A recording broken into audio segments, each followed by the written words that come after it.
Yo yo yo subscribers, Hilakbot Stories na naman sa oras na ito. Ano man ang inyong ginagawa, nagpe-play man sa Hilakbot 24/7 o kaya yung mga nag-aabang, mga 5 piraso lamang na tao sa live premiere, maraming salamat. Silent listeners, channel members, lalong-lalo na ang aming pagpapasalamat patiktik sa inyo nandiyan na sa description section ng episode ngayong araw na ito. Thank you! Mga kwento ni Riri, si Nabi at si Ames ang bida para po sa ating SHS subscribers, Hilakbot Stories. You are listening to Subscribers Hilakbot Stories, true horror stories submitted by HTV Positive listeners. Hi Sir Red, tawagin niyo na lang po ako sa pangalang Riri. Isa akong admin officer sa isang government office. So konting overview lamang po sa office namin. Nasa loob po ito ng isang compound ng isang university at super luma na po ng building namin. Ayoko man po magpaka-exaggerated pero baka isang lindol na po na malakas ay giba na ito. Yung location po ng office namin ay mabundok at mapuno. Ang office din namin ay yung nagko-conduct ng training and most of the time, kaming mga empleyado ang nagluluto ng foods para sa mga participants, so yung isang nakatatandang office mate ko ay inutusan po around 4 PM na magprito ng isda na magiging ulam ng mga participants namin. So ako, pumunta po agad since madami-dami po yung ipipritong isda. Habang busy po ako sa pagpiprito, kasama yung ibang empleyado, habang nagtatawanan na para pantanggal po ng inip, bigla pong pumasok yung office mate namin na nag-utos sa akin at nanginginig siya. Sabi niya, "Hoy ante, kanina ka pa ba dito sa kusina?" "Yes ma'am, kanina pa po, patapos na rin po ako magprito." "Weh, nakaupo ka nga sa table mo kanina, nakaharap ka pa sa computer mo. Akala ko busy ka. Kinakausap nga kita tas hindi ka nasagot." Kinilabutan po ako agad doon, Sir Red. Dahil halos lahat po ng kasama ko sa kusina ay nagpapatunay na kanina pa ako naroroon kasama na nagpre-prepare. So after namin magluto lahat, inisip ko po na tignan yung CCTV kung totoo po na kinakausap niya ako sa loob. Doon nga po ay na-confirm, Sir Red, na may kausap siya facing my table with matching pakumpas-kumpas pa ng kamay, pero wala naman pong nag-o-occupy sa seat ko, and until now may ganoong mga senaryo pa rin daw po sa office namin. Isa lang din po ang masasabi ko, deserve po namin na malaman yung kwento niya dahil kahit papaano ay naiwasan po namin yung antok sa trabaho. You are listening to Subscribers Hilakbot Stories, true horror stories submitted by HTV Positive listeners. Maraming salamat sa kwentong ibinahagi mo, Riri. Si Riri po ay isang admin officer ng isang government office. Sa kaalaman lamang po na mga ngayon pa lamang nag-open ng kanilang YT or late po nilang nalaman. Basta sabi ko sa inyo, PH time, 3:00 ng hapon. Umi-ere po Monday and Friday ang SHS. Pero uli, pag sumapit po tayo sa ika-300 na episode po ng SHS, pagbiyan nyo po muna kami, hingi po muna ako ng isang buwang break para po dito sa episodes natin o SHS episodes natin para alam mo yun, magawa ko po muna yung mga dapat kong gawin sa eskwelahan at sa aming mga buhay-buhay. Ang dami ko pong kailangang ayusin. Kaya please sana po at nang sa ganon ay magawa ko po ito agad. In just 1 month, please bigyan nyo lang ako ng ganon. And apart from that, syempre kung walang SHS po pansamantala, asahan nyo po na yung ibang mga kwento natin na pinapadala sa atin ay i-insert po natin, i-compile na lang natin, isasama na lang natin sa mga regular episodes na lang po. So klaro po ha. At sabi dito ni Admin Clay, nagsisenya siya, October 23 ang ika-300 na episode ng SHS, tama ba? Oo nga medyo dapat November meron din tayo sana pero yun, bigyan nyo lang po ako ng sapat na oras or baka malay nyo next year na lang tayo magbalik or hindi na magbalik. Ganyan tayo. Hindi, walang consistency. Kaya yan, sabi ko sa inyo, habang nandito, please mahalin nyo naman yung channel na ito. Kaya habang naririto at napapakinggan nyo kami, ayan, sana pakinggan nyo ng maigi, paramihin nyo po yung mai-invite ninyo makikinig sa amin. Hindi ba? Pero sabi ko sa inyo, after kasi ng YouTube guys, may kanya-kanya naman po tayo mga personal kasi na buhay at hindi ko na po kailangang i-open pa kung ano-ano pa yung mga kailangan nating kaharapin, ano-ano pa yung mga plano na dapat natin gawin in personal kasi para po sa future natin yun. Okay? So, please, yun po muna pakiusap natin. Pero sabi ko, rest assured, mariregular po yan. Isasama na lang natin sa mga kwentuhan natin sa compilation, horror stories, podcast, ganyan. Dami pong means. So, sana po ay maintindihan ninyo. Okay? So, yan. Anyway, ating Kape ni Lola Trinidad ay still brewing dyan po sa ating HTV merch. Okay? Meron tayong corn coffee, mangosteen and malunggay po yan. 3-in-1 po yung coffee natin. 2 na lamang pong pakete ang meron tayo dyan. Limited stocks lamang po yun. Pero kung halimbawa naubos na yan, pwede ka namang bumili ng ating steeped coffee. May iba na pong mga flavors. Double choco, prefer po ng inyong lingkod. So sana ay tikman nyo na rin para maibigan. Kung halimbawa ayaw nyo naman yung steep, yun po yung parang nasa tibag, may drip coffee naman tayo. So bago pa man mauso yung mga drip coffee sa mga ibang coffee shop, alam nyo na yan. Oo, tayo ang una na nag-introduce po niyan sa HTV merch at syempre sa ating store, okay? Sa ating online shop. Okay, maraming salamat. And speaking dito nga pala, patik-tik po muna natin yung nasa live natin. Si May Mabun, hello po sabi niya dito. At saka ito yung mga palagi pong present, sabi niya sina Boombastic at saka patik-tik na rin po si Elsa, sabi niya wala daw pong tigil na nakikinig ito sa atin. Thank you po, thank you talaga sa inyo. Sir Red, sabi niya ganun, may-ari ba kayo ng coffee shop, sabi niya. Ito stalker to. Oo, basta hindi ko na po sasabihin ko ano dito. Ako yan, nasa Facebook ko na lang ha. Kasi siya. Po sa North Fairview at saka yung Teresa Street, lang naman tayo, kasosyo lang naman tayo doon. Hindi naman ako yung talagang pinakamay-ari. Yung pinakamay-ari talaga kami, ayaw nyo kasing maniwala, water refilling station. Ilang beses ko na sinasabi to, ayaw nyo pa rin maniwala sa akin. Water refilling station, yun talaga ang pinaka main business namin. Malabanan water refilling. Second story na, ay bawal tumawa dito kasi horror to, tas tumatawa, ano ba naman yan. Abangan nyo sa November ang ating series. Okay, sinabi naman ng ang ating next story, isa pong OFW from Hong Kong. You are listening to Subscribers Hilakbot Stories, true horror stories submitted by HTV Positive listeners. Ang kwento pong ibabahagi ko ngayon ay naranasan ko sa Malaysia noon. At naranasan ko ngayon kahit naririto na ako sa Hong Kong dahil wala pong pinagkaiba yung karanasan kong yun. So noong September 18, 2018, una po akong tumungtong ng Malaysia at ang amo ko po ay isa sa mga pinakamayaman dun. Imaginein po ninyo na napakalaki yung bahay at may sarili talagang elevator. As in ang ganda. 1 week pa lang po ako sa bahay na yun, may naaamoy po akong insenso na sa pagkakaalam ko ay mostly ginagamit ng mga Chinese para mag-alay ng dasal sa mga taong namatay. So yun na nga po. Since lagi ko siyang naaamoy, binabaliwala ko na lang siya. Dahil alam ko naman na nasa bansa ako na maraming inchik, hanggang sa napapansin ko na lang po na kahit saang banda ako ng bahay naroroon ay lagi ko itong naaamoy. As in para ba akong sinusundan? Minsan po, pag naaamoy ko na naman ito, hindi ko na talaga maiwasan na tayuan ng mga balahibo.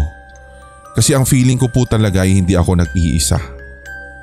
Until one day, umalis po yung amo ko dahil may dinner silang family sa labas. Kaya tumambay po kaming 6 na kasama ko sa bahay sa TV room at nanood po ng TFC. Hanggang sa naamoy ko na naman po yun. Para malaman ko kung ako lang ba talaga nakakaamoy, Habang nakatitig ako sa kasama ko sa TV, bigla ko pong pinatay para makuha yung atensyon nila. Sabay lingon.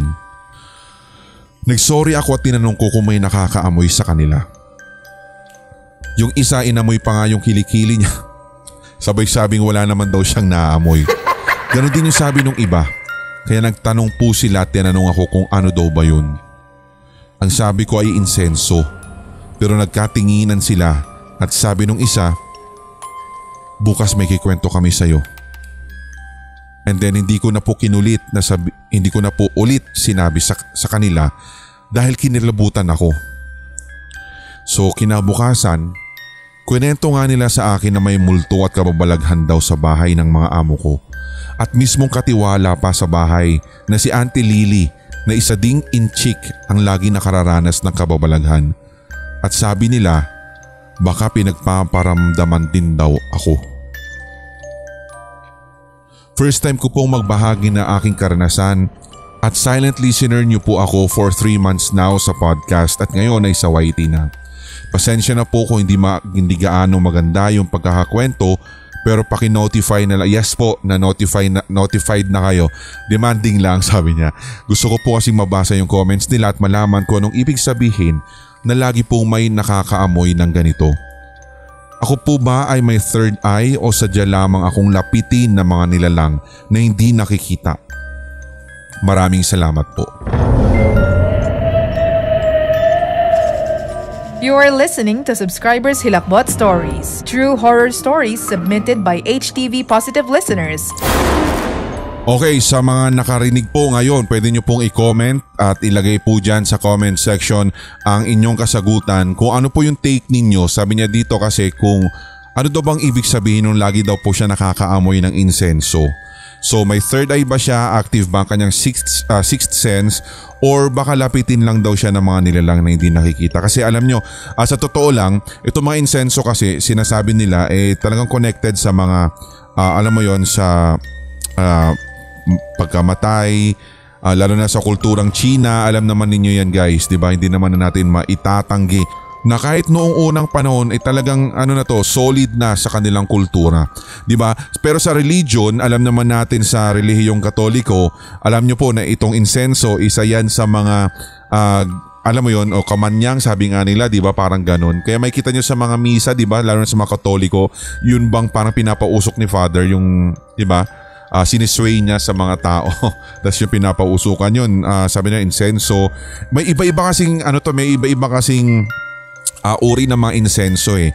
Pero yun sa Katoliko, yun nga yung isa sa mga alam naman natin naging alay o regalo, di ba, ng mga hari, 3 haring mago daw sa kapanganakan ni Jesus.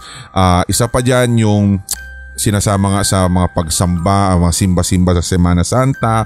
Pero sa religion po na alam mo yun, Buddhism, ito po'y tumutulong sa paghahatid daw ng karunungan, lalo na yung mga, alam mo yung mga nais mag-reflect, nais ng pagmumuni-muni, o kaya naman pagdating po sa mga iba pang mga religion, hindi ko na po masyadong alam kung anong klaseng religion, pero alam ko ginagamit nila ang insenso bilang pampataboy sa mga masasamang spirit or mga negative energies, di ba? Ewan ko lang kung meron pa kayong ibang masasabi tungkol dito. Pwede nyo po yung idagdag dyan sa comment para nang sa ganun ay makapag-exchange tayo ng ideas. Okay po ba? So maraming salamat. Third story naman po tayo. Si Ames po ito at siya po ay nagpadala ng kwento mula sa sindakstories2008@gmail.com. You are listening to Subscribers Hilakbot Stories, true horror stories submitted by HTV Positive listeners. Hello po Sir Red, sabi niya medyo maigsi lamang ang kwentong ito. Tungkol po ito sa multo sa room namin nung 3rd year high school kami.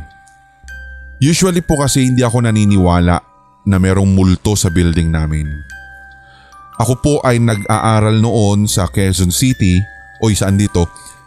Pero hindi na lang daw niya sasabihin, baka daw matakot yung ibang estudyante.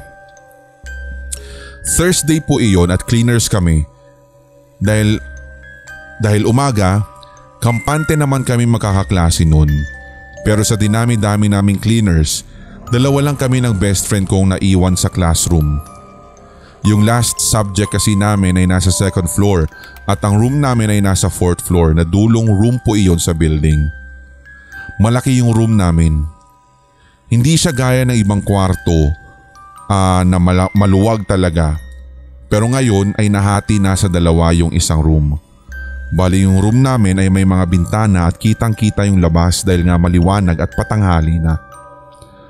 So habang naglilinis at nagwawalis kami, inuurong yung upuan, nagpupunas at kung ano-ano pa.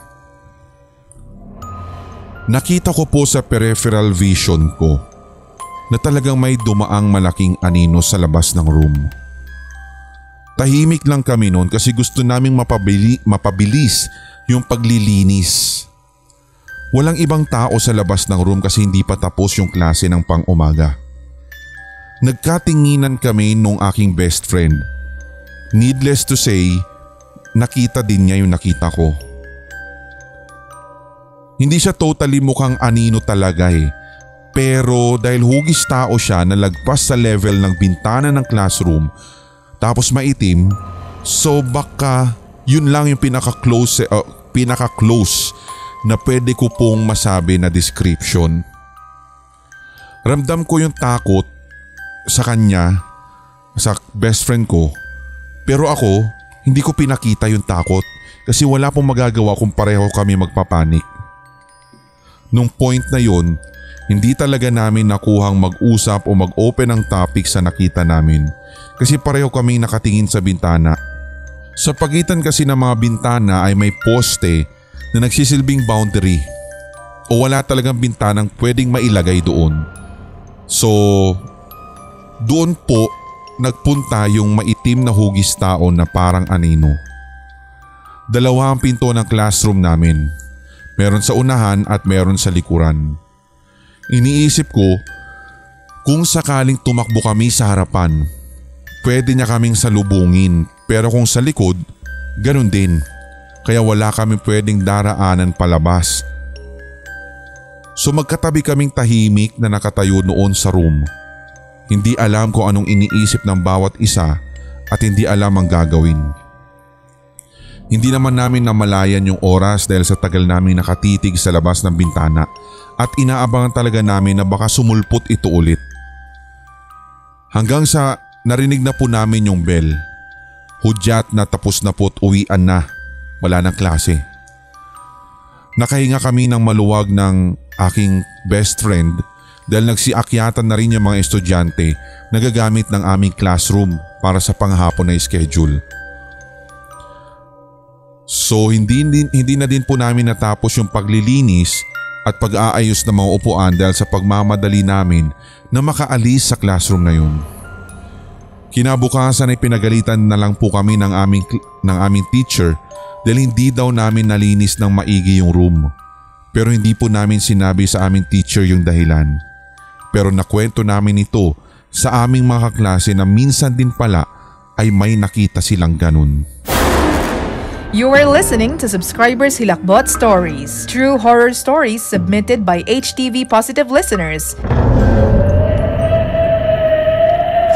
Maraming salamat sa kwentong ibinahagi mo, Ames. Ito po yung nangyari sa kanya, third year high school pa lamang daw siya sa isang eskwelahan sa Quezon City. Saan kaya ito? Ang daming school sa Quezon Anyway, hindi naman nakataka-taka kasi halos lahat naman ng mga eskwelahan may ganitong kababalaghan, di ba, mga ganon. Pero sana naman meron din tayong mga ibang kwento dito tungkol sa eskwelahan naman na kung saan yung multo nag-interrupt ng nagdi-date o yung magjowa na teenager. Diba? Wala pa tayong kwento ganun. Wala pa tayong kwento nare-receive na ganun Diba? Yung para bang tiga putol lang ng momentum yung multo. Diba? Hindi yung nagpapakita. At saka sa palagay ninyo, i-comment nyo nga ito, bakit sa palagay ninyo yung ibang mga multo, diba? Karaniwan talaga ang nangyayari lagi sa peripheral vision lang sila nagpapakita, nasa gilid lang, o kaya ba't hindi sila yung mag-pass by talaga as in yung bang nasa malapit talaga sa tao. Ba't ganun yung mga ugali ng mga multong to sa palagay nyo?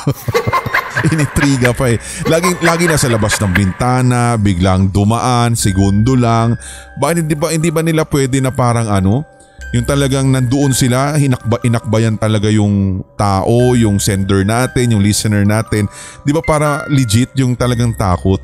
Laging peripheral vision, mga ganun. Di ba pwedeng yung naka-roll yung eyes tas nakita mo yung multo? Di ba? Something unusual pero kasi ito yung lagi nating tanong, no? Laging ganun. Ayaw nila sa tao, ayaw nila talagang malapit sa tao, mga ganun. Di ba? Dahil baka saniban, ganun ba yung Clay? Anyway, huwag na nga natin problemahin na lang natin yung pamasahe natin pa uwi mamaya kasi sira yung sakyan. Mag-MRT na tayo mamaya galing dito sa Ortigas. Anyway, maraming salamat sa lahat na mga nakinig na naman sa atin at sana ay nakapaghatid ng kilabot kahit kaunti yung mga narinig ninyong kwento. Huwag kayong mag-alala, ito po ilalagay natin sa isa-isang compilation din ng mga horror stories natin. At once again, abangan po ninyo sa November. Abangan nyo yung series po natin at hanggang sa ngayon kasi medyo maaga pa kasi namin nire-record ito first week ng September. Wala pa kaming decision talaga kung pagsasabayin ba namin sa November bilang kapalit muna pansamantala ng SHS yung Gabi ng Lagim ni Draven Black plus yung series ni G.Y. Jones na soon malalaman nyo kung anong title. Alin sa mga akda pa niya, novel niya yung ating maia-adapt. Patuloy nyo rin pong suportahan at i-share lamang po ang ating mga full episodes. For example, yung Mary Cherry Chua na ginawa na po ng movie pero hindi po yun yung version po ni Angel Portea. Hindi po yun. Iba po yung sa kanila. I don't know kung kumusta ba yung film. May nakapanood ba sa inyo? Kasi ako man kasi nabigla din ako, showing na pala, tas nung papanoorin ko sana, wala na, hindi na siya Anyway, huwag na natin problemahin natin kung ano sasakyan natin. Okay, ako po si Red, tuloy-tuloy lamang hawaan para wala nang galingan at lahat tayo ay solid, HTV, positive, silent listeners, regular, at sa lahat ng mga channel members, I love you all. May mga kwentong kababalaghan o mga karanasan kang kahilahilakbot na nagmumulto sa iyong memorya? Ibahagi na yan sa pamamagitan ng voice message o kaya i-type at i-send sa sindakstories2008@gmail.com. Maaari ring i-private message sa Hilakbot TV Facebook page. Ating pagkwentuhan ang inyong real paranormal experiences kasama si Red. Lunes at Biyernes. Ito ang Subscribers Hilakbot Stories.